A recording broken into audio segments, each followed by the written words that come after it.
Also developing this afternoon, a federal judge has just ordered Volkswagen to pay $2.8 billion for cheating U.S. diesel emissions tests. Let's get right on over to business editor Rod Maloney. He's joining us live from outside of federal court. Rod? Yeah, Evrod, here's the thing. Judge Cox took about a month to pay attention to this case. It was about a month ago that Volkswagen actually made its guilty plea, and the plan at the time was to plead guilty, get a guilty plea in there, get sentenced, and go home. That's what they wanted to have happen. But Judge Cox said no. He wanted to spend some time and really go over this plea bargain to see if the penalty was in fact the right penalty. And in the end, he decided it was.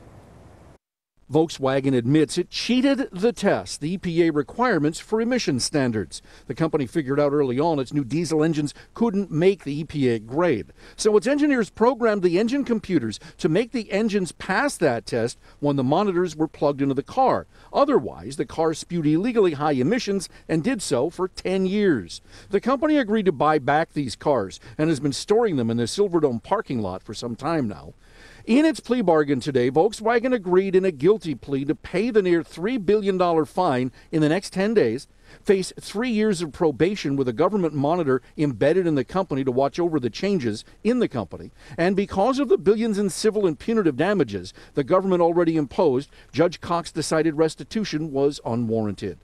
Volkswagen General Counsel Manfred Doss read a statement in court today and apologized to the public and its customers. He said, quote, "Plain and simple, it was wrong. The misconduct is not consistent with the values of the corporation.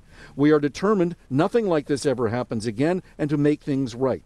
We are implementing reforms by changing structure, systems, and personnel. We have made significant strides with much more to do.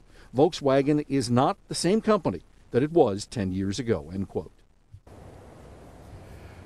Now, Judge Sean Cox had a lot to say about Volkswagen, about this case, about corporate greed. We'll have that for you coming up on Local 4 News at 5. Rod, back to you. So, Rod, do we know who the corporate monitor is going to be yet? Yes, they named him in court today. His name is Larry Thompson. He's a former deputy attorney general, and he's also the former corporation counsel at Pepsi. And so what they're saying is that because he has experience both in major corporations and with the federal government, he's the perfect person to be there and watch over Volkswagen as they change out a lot of the people and the processes that they had that got them to this place. All righty. Rod Maloney reporting live for us this afternoon.